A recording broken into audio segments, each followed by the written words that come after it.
For grade 5, third placer, Rachel Dizon. Excuse lang po, video ko lang yung anak ko kasi.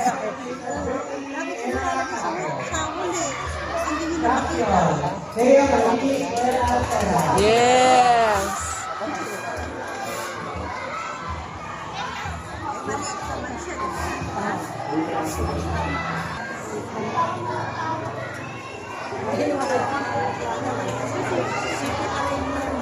Congratulations.